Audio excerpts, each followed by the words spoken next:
All right, we're about a minute or two here past the top of the hour, so why don't we go ahead and get started, and while everybody else kind of starts to filter in. Appreciate everybody joining our webinar today on the three trends renewable energy experts are predicting. I'll be your host today, Rob Hernandez. I'll also be presenting toward the end of the presentation. We also have our experts here on the call today, Blair Loftus and Steve Curlin. So we're going to go ahead and get started real quickly with Terracon. We do have a very strong safety culture, and so we do like to start off all of our meetings with an incident and injury-free moment, just to bring to light, safety, whether that's something that's happening in the field or at home and work, play, anything that might help us just kind of think about safety in a good light. Blair offered to present that today, so Blair, if you want to go ahead and take that over. Thanks, Rob. So I tried to find the cutest picture I could of Halloween. This is a cute picture. I mean, that looks like Halloween should look like, but it looks nothing like that. Halloween looks like pandemonium. Halloween is at night. It's dark. Kids are running around like mayhem is chasing them because they are excited to get free candy and just go out there and horse around. So as a driver, when you're out with your kids or you're out doing anything on that evening, you have to be extra specially careful. Expect the unexpected. If you're going to be putting your kids out there after dark, slap some high-vis reflective tape on their costumes. Make sure that they have a flashlight in their hand. Make sure that they are very visible. Halloween can also be that kind of turn of the season where it goes very nice from sort of a beautiful late summer, autumn day to a miserable, rainy, cold night. So be careful out there on Halloween. Awesome. Thanks, Blair. Well, why don't we go ahead and jump right into some of the topics that you'd like to talk about right now on the future of renewable energy and what that actually looks like. Okay, Rob, hit the next slide. I'm going to be kicking this off, everybody. So my name is Blair Loftus. I'm the National Director of Power Generation and Transmission with Terracon. I've got sort of a weird history. So I worked for an investor-owned utility for about 10 years through a variety of different roles. Before that, I was managing an EPC construction firm. One of our biggest accounts was that utility. And then after the Enron crisis, back around 2000, I came back to engineering consulting. So I've seen the construction end, the utility end, and the consulting end. So you'll see some of my perspective on what the future looks like and how that's driving our market. Rob, if you can hit the next slide. So somewhere between lost and very lost is where we're sitting right now with electrical transmission policy in the US. This is not news to anybody, but it has some severe consequences. We've seen some great progress with decarbonization. We've seen some great progress with renewable energy projects. I mean, last year, I think we did 32 gigawatts of installed capacity with solar in the United States. That was up 51% from the year prior.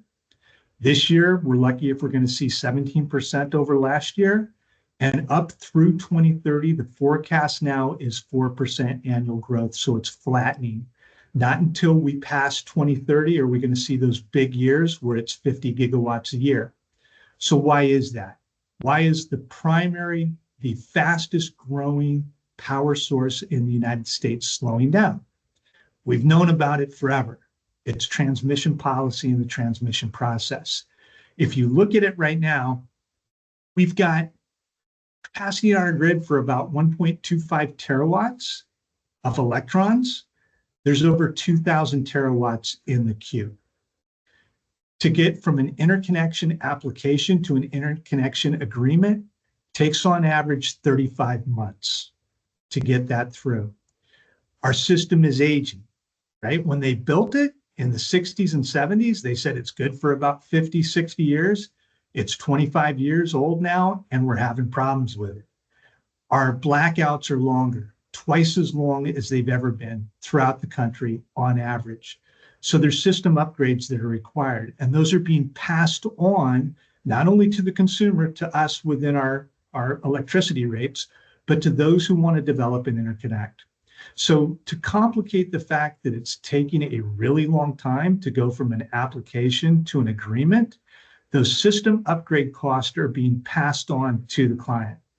There was one example. It was a project. I think it was the application went in 2017. It was a group of 7 Sioux tribes that were going to do a 570 megawatt wind project. They put in their application. They secured the application for an interconnection agreement. Pretty typical. It was $2.5 million. 4.5 years later, they were told the system upgrades would be $48 million in order to get that application approved. They had 15 days to come up with the money. And this is not an unusual story. So it's making it much more difficult to find a spot in the queue and to get your project from development to the market. There is no clear path to market right now. And the reason is when we grew up as a country, right? It was a fossil fuel-based power system. So these fossil fuel generators were mostly located, except in the West, pretty close to the load centers. So all of the infrastructure was built close to those load centers. Now we're looking at how can we optimize all of the resource that lays far away from the load centers, where nobody wants to live or where few people want to live. The windiest areas in the United States are some of the most uninhabited areas in the United States. And for wind, it's critically important. If you look at the capacity factor of wind, it's increased by wind speed cubed. So that means that the best project is 8 times better than the worst project. So to get the electrons from where we can harness them to the load centers where we need them requires an enormous investment. And it requires an investment over regional control areas that really have no authority over one another. And so to get that interagency authority, ISO, RTO control area agreement to get customers to agree that, hey, if something originates 5 states away from me, do I have an obligation to pay for any of that? Is making it very, very complicated. And we're at a critical point. So if you look at the 9 ISO RTO areas, I think that right now ERCOT has 24% capacity. That's all they got. They got 24% capacity. CAISO, they've got 9% capacity, maybe 8%. That's it. That's all the headroom they have for any more projects. So when we look at what has worked well, if you look at the CREZ program that was initiated in Texas years back, Competitive Renewable Energy Zone, they said, hey, let's do some research. Let's figure out where all the resource zones are. We know where the load centers are. And then let's look at what the investment would be to connect the resource centers with the load centers. They did a fantastic job. What's happening today? By and large, most of our renewable projects are going to Texas because you don't have those interconnection hurdles. So 3 things, right? Interconnection process is flawed. Aging infrastructure, that's being passed on to the developers and to the customers. And we're trying to do all this on a fossil fuel-based interconnection network. So that's broken, and we got to fix it. We finally come to that critical junction. Next slide. So what else is happening? So we've got some great policy, but it's confusing. And look at this poor guy. He is tired. I am tired myself trying to figure out this new labor policy. If you look at the IRA, very, very supportive of renewable energy and decarbonization. But people are struggling right now trying to figure out how to implement it. So when you think of the IRA, there's 2 things that come to mind. There's PWA, right, which is prevailing wage and apprenticeship, and there's domestic content. And if the taxpayer, the developer, the person who's going to claim the tax benefits, the ITC and the PTC on those projects, these are very, very deep financial incentives that are not well understood right now. Right now, they're brand new to a lot of people. If you look at the PWA as it applies to the ITC and PTC, if you look at the ITC, if you apply prevailing wage and apprenticeship on your project, it goes from a 6% incentive to a 30% incentive. If you apply PTC, it goes from 55 cents per kilowatt hour to $2.75 per kilowatt hour. It's huge. But there's not a lot of folks out there who have already put together registered and approved apprenticeship programs. And that's critical. So we have a labor shortage because the taxpayer, people who are developing these projects, are desperately trying to figure out, how am I going to take advantage of these deep incentives if I don't have people who can build these projects and apply the rules of the IRA? It's something that we're struggling with right now. And it's something that even today, I talk to taxpayers, I talk to developers, and they're like, what do you mean by PWA? How does that impact me?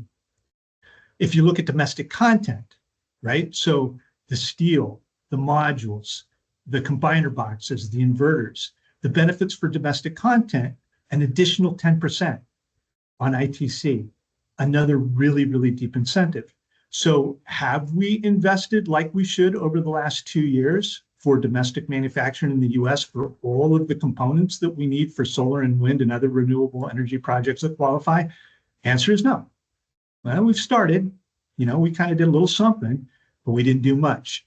So labor and materials, there's a shortage to be able to apply those to the deep incentives that could be had. So some projects are stalling a little bit. Next slide, Rob. So if you look at where are we and where do we want to be, we're on the corner of conflict and interest. So we have huge goals for decarbonization, right? Net zero, carbon free, where we want to be. Does that jive at all with our load growth? Not at all. Not at all. And if you look, just take one sector as an example, digital infrastructure, data centers. So the common belief right now is that by 2030, data centers will consume 9% of our load requirement. If you look at the AI that's being brought into data centers with ChatGPT, for example, if you run ChatGPT, it takes 10 times more electricity than a typical internet query does. If you look at some of the hypercenters that are being developed right now, they require the captive load of a Hoover Dam. One data center, a Hoover Dam. And if we look at what we do right now with energy or power generation in the US, that's 32% of our carbon emissions. So definitely on the corner of conflict and interest, and how are we going to solve this? So my segue is, because I'm out of time, is as a developer, as somebody who is looking at projects, we need to get much more efficient and much smarter on how we site those projects or how we route those projects.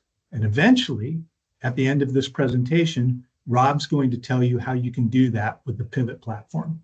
So now I'm going to pass it over to Steve, who hopefully is going to provide you with some good news. Well, it's hard to follow that, Blair. A lot of doom and gloom and dark clouds, but certainly the insights that we have related to the siting and the routing of projects, there is some sunshine on the horizon. Although there are other considerations to be mindful of. Rob, you can go ahead and move forward. Speaking to the transmission and distribution system siting, in particular, the NEPA process continues to evolve into a substantial roadblock to progressing projects to a pace that allows for positive impact to the marketplace. There's discussion in Washington to try and streamline it. However, there's still significant disagreement amongst the parties involved as to whether we are going to overlook or speed up the process and in essence, impact resources that we feel are vital to our environment, to our natural ecosystems, and it may not be warranted based on the need. Terracon has certainly been on the forefront of that path, working hand in hand with developers to develop opportunities for identifying more optimal routes, less impactful options, and working with the agencies that have jurisdiction to determine how best to site these projects with the interest of the user in mind. It's speaking to the rural considerations Blair brought up, because we're moving away from the load centers. It's a different demographic, and so an environmental justice element comes into play in that we want to ensure that we're maintaining a good partnership with the rural parts of America, the farmers, the folks that may have decided to live in a part of the world that not many other folks want to live, but they certainly don't want to have a transmission line or a solar farm or a wind farm in their backyard. It's educating those end users and those the partners in this marketplace to decide that this is a path for us that provides good opportunities on job growth, economic growth, and certainly opportunities for their generations to come. I do think the NEPA process, while it appears in most cases to be an insurmountable effort and certainly a huge cost consideration, Terracon's work with the agencies involved has found many, many ways for us to find a quicker, cheaper, more effective path. But it's through those relationships that we need to continue to work on, painting a picture of what this industry being a steward of the land and something that our friends and our families and our generations to come will be proud of us for being a part of. Next slide, Rob. Beyond the regulatory path, there's a landmass consideration at play too. The power industry is not new. The idea of siting large-scale, utility-scale solar and wind projects has been ongoing for several decades. The impact to the marketplace is obvious, as the good, flat, unsloped, unwooded land masses that have been identified initially are obviously underfoot with solar and wind and other power means now. So the developers in our network are now seeking non-optimal locations, large tracts of former timber, some areas that are considered brownfields, which could be at or near urban centers or even in rural parts of America where an industry failed. Either way, the idea here is to again, optimize the land and look for opportunities to bring this new evolution to market. We're working hand in hand again with the agencies, specifically the United States Army Corps of Engineers and the SHPOs of each state to identify how best to revert these properties and this land in a meaningful way that allows for prior or later decommissioning, with the hope of the property going back to its original use if the solar farm is no longer planned for use. Next one, Rob. This reiterates some of the earlier points. The regulatory hurdles are certainly something that we navigate on a daily basis, and it seems to hit the news cycle just the same. We've dealt with this year a change in the conditions for the waters of the U.S. related to wetlands. We saw several uplistings for several species of concern, specifically bats in most of the United States, not necessarily specific to areas that are heavily wooded. And then we also are finding a more educated local marketplace and governance body looking to find ways to either not capitalize, but certainly provide protection to their constituents, and also make sure that they have a full understanding of how the new industry that's being brought to their marketplace has a spot aside from traditional commercial or industrial operations. It's strange, in some opinion, to think that bringing an industrial solar farm to a rural part of America would be a frightening enterprise, but it's new, it's different, it changes the landscape, and we have to make sure that they understand what the value is to their market, to their future, and that it's revertible. I think we've seen and are working very, very closely with our partners in the marketplace to ensure that we are not going to let this become a detriment. This is a green energy source. It should be that from start to finish. All right, Rob, that's it for me. Awesome. Okay, thanks, Steve. Appreciate it. So thinking about everything that Blair and Steve brought up, how are we helping our clients, identify these risks and identify these considerations earlier in the project lifecycle? One way that Terracon is leading that type of innovation is being able to provide our clients with a software platform like Pivvot. What we've done is we've been able to aggregate together numerous data sources from various different areas of publicly available data, um, proprietary information that has been enhanced from Terracon, and then also licensed data sets as well to give our clients a leg up. You're not having to go through the process of aggregate and pull all of these data sets together. We have a platform that can support that with that early risk identification and looking at some of those constraints that Steve was talking about earlier.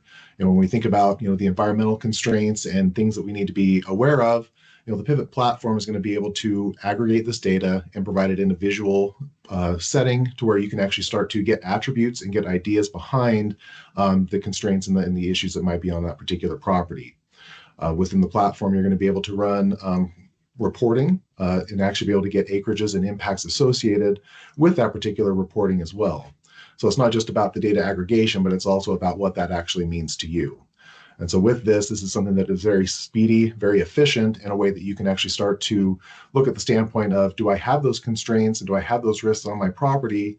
But also from the standpoint of visualizing and understanding where we have actual usable land. It's getting to be harder and harder to get that, as Steve was mentioning earlier. So how can we start to filter through eliminating those areas with steeper slopes? How can we start to look at eliminating floodplains and eliminating areas of critical species and habitat? And how can we more speedily identify these sites and get a leg up on our competition so that we can actually be first to get to that area and develop the areas that we want to, that we see as more profitable and as we see as being better for the community at large. And another thing with the platform, I did mention the crossing and the impact reporting, but also the ability to actually start to cross compare sites as well. Because it is a very speedy process that you want to get through. And so being able to actually take all of the sites that you're looking at or the particular routes that you're looking at and being able to compare those side by side and being able to start to bring up more efficient sites, better sites that might be speedier from the process when it comes to permitting, being able to get through that process quicker. And being able to reduce your risk and your budgets by knowing that you're getting into sites that might have more amenable conditions to actually supporting the overall development. We had talked earlier about transmission routing as well. So from a siting standpoint, we can certainly support you in being able to identify those risks, but we're also going to be able to provide you with ways to look at least cost path routing. The software itself can start to look at the different data sets within the platform, and you're going to be able to apply different types of costing parameters to them, where you may prefer to go through certain areas and certain jurisdictions, and you may want to avoid certain areas as well. And so within the platform, you're able to start to identify those considerations, and you're going to be able to identify areas that you might not have considered before with the software and the platform and the speed at which it's able to help you identify where it's going to be a better solution for a new transmission line, different transmission infrastructure, and just being able to get through this process in a much more speedy fashion. But I'll also say that, with the software itself, you have an army of experts that can help you understand everything within Pivot and being able to move into those next steps of the project. So Steve and Blair are definitely experts in their field. And we have an army of people like that at Terracon that can help you after you've selected your site and after you've worked through everything within Pivot to be able to work through those field-related issues, those construction and engineering-related challenges to really just help support your project within a complete life cycle.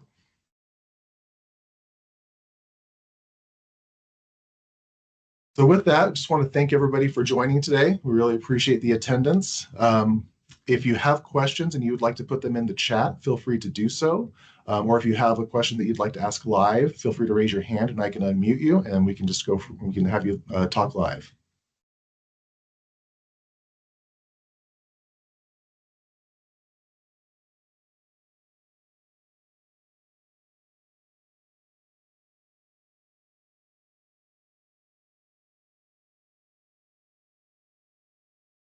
Rob, I'd also offer if there's limitations on getting questions to us at the moment, please feel free. And I think we can provide emails for Rob, Blair, and myself. If you have questions that you come up later, you can email us directly.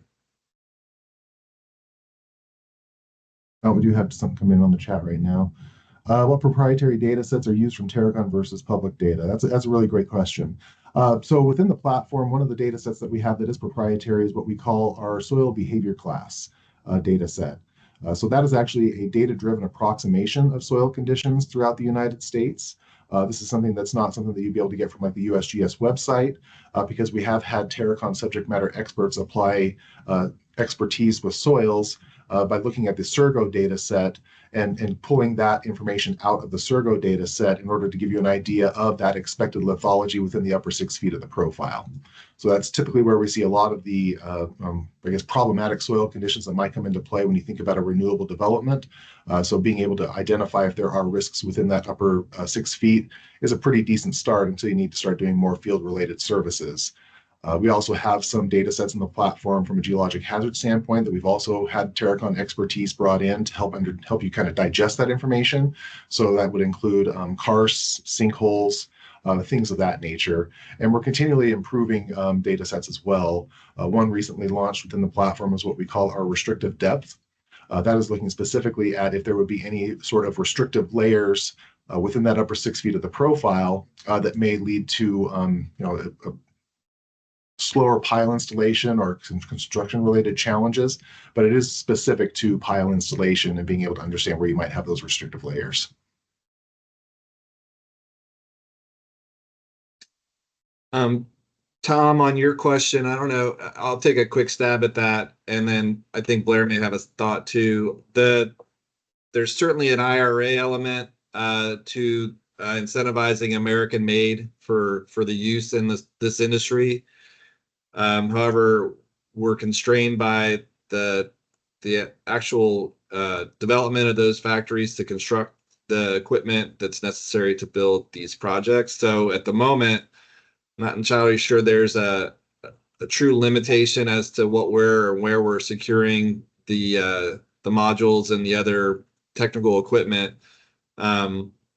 We certainly are expecting with potential changes in Washington, if there's a tariff that may be reapplied, which was certainly there the last time the administration shifted, which had an impact certainly, but there was enough of a headwind on that or a prediction on that coming that they were able to prepare and stockpile in advance of those tariffs. Blair, do you have anything to add? Yeah, sure for Tom. Yeah, Tom. So when the tariffs were first imposed, they were stiff. Everybody freaked out. And then the administration pulled back and said, okay, let's give you a little bit of time to figure this out. We're going to lift them. And we'll give you 2 years to figure it out. And like most things in this industry, we didn't spend that time figuring things out. We spent time building more projects because that's where the money is. So this is I would say from my experience of being in powered energy for a very long time, it's a very reactive industry. And so in my opinion, we were not proactive enough to try to address that. So there is the threat of the tariffs being reimposed, and there's just essentially the domestic content. And yes, to your question, China and any countries affiliated with China with the production of that equipment. So China tried to game it a little bit and get some of those materials and those products either manufactured or assembled in places like Vietnam and in Malaysia and other places like that. So those were also restricted. But there's China itself, and then there's just the domestic content overall. And that's, both the labor element of the IRA and the domestic content element of the IRA is really to promote American workforce and American manufacturing. So that's the teeth behind that. And if we'd gotten behind that, like maybe we could have, then we would be in a different place. But we didn't use our time to do that, in my opinion.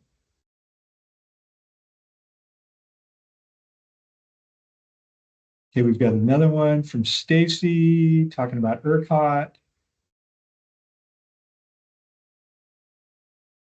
Okay, so in terms of going into ERCOT, it is the easiest place right now to get an interconnection agreement, to go from an application to an agreement. The difficulty with ERCOT is market pricing. So whereas there's more ease to entry, there could be more market exposure.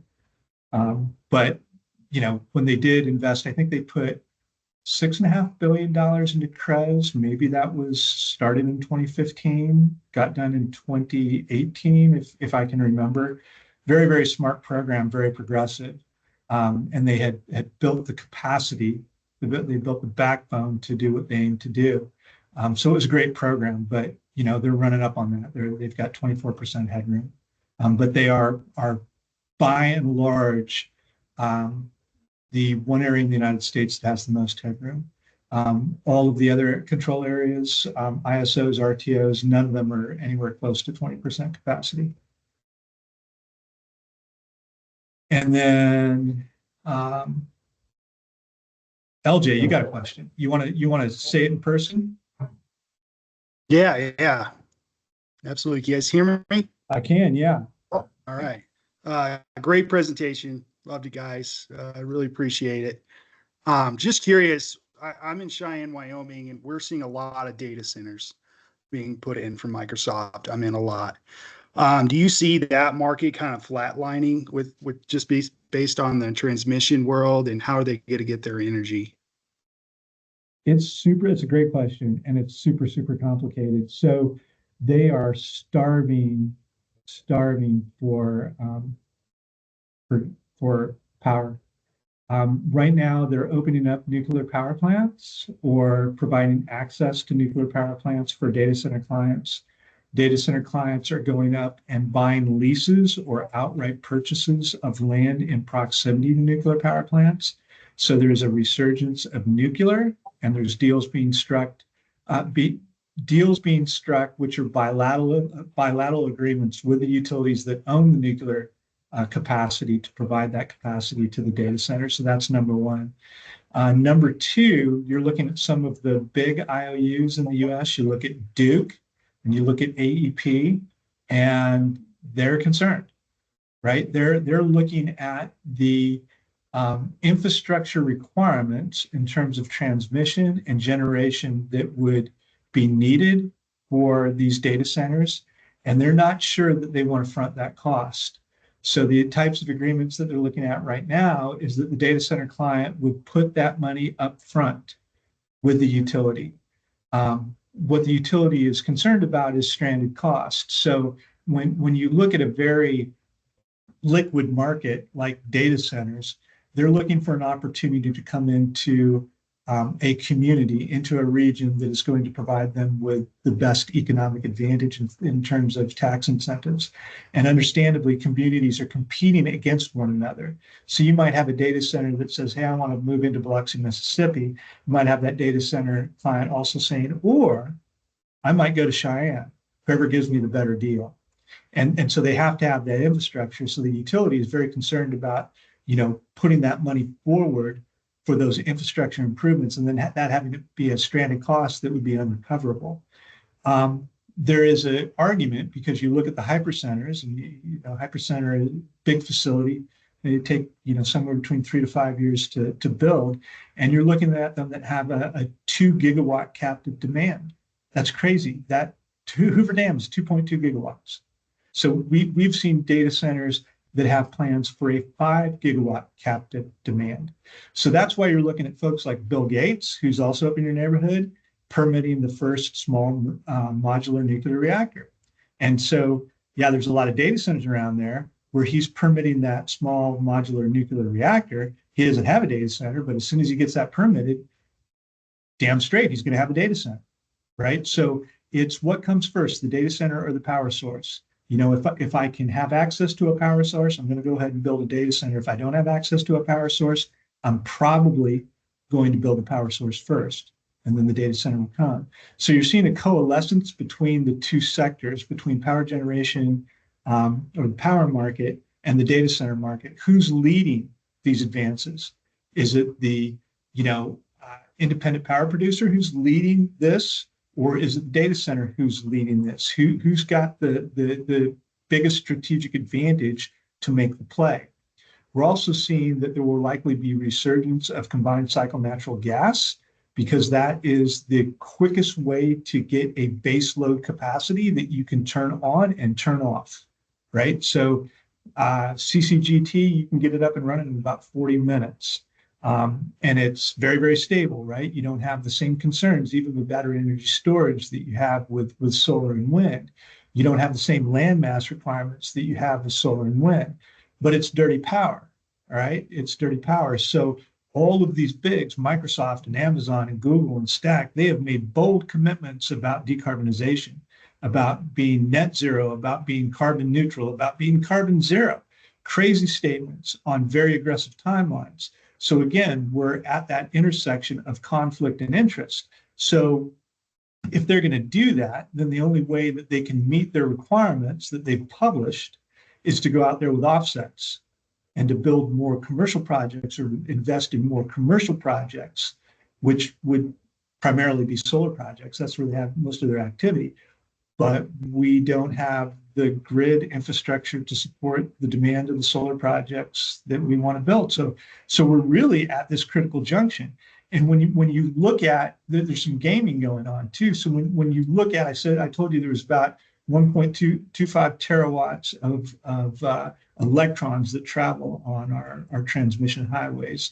And in the queue, ready to be approved, there's about 2 terawatts. Now, some of those are duplicates, triplicates, and quadruplets because people are speculatively queuing.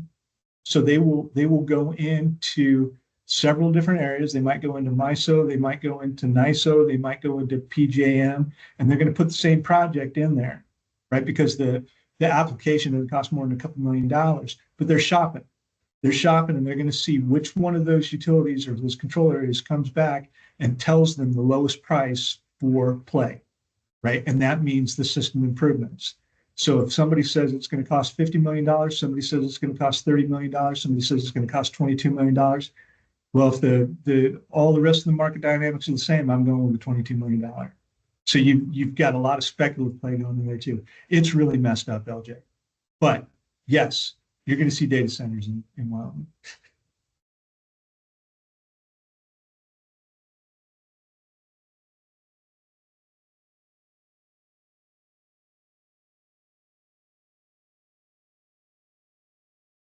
Any other questions? We'll field anything.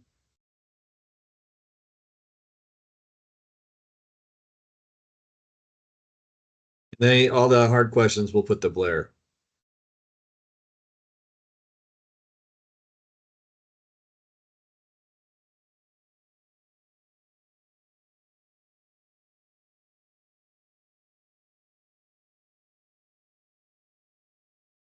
All right. I would encourage you, if you haven't, I would encourage you to reach out to Rob Hernandez if you haven't had a formal demonstration on Pivot. It is really one of the coolest things that I've ever seen. I believe it is a differentiator, a strategic differentiator that can really make a difference with your development opportunities. It is a user-driven platform. You put in the attributes that you're interested in.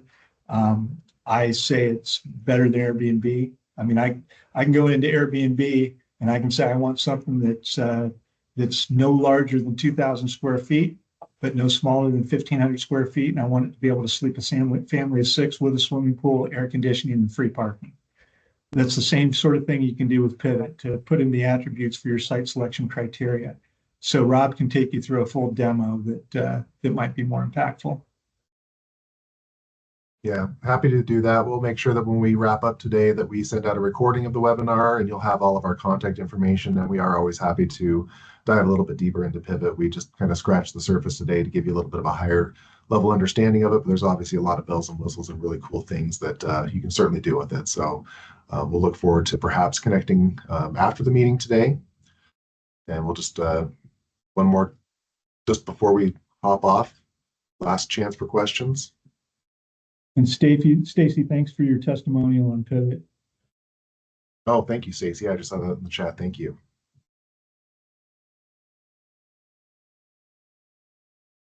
Thank you all for your time today. We really appreciate it. We know that the day-to-day gets pretty busy, so it's nice to be able to take a quick break and learn a little bit more about the industry. We'll look forward to connecting at the next one. Bye, Thanks, everybody. Thank you.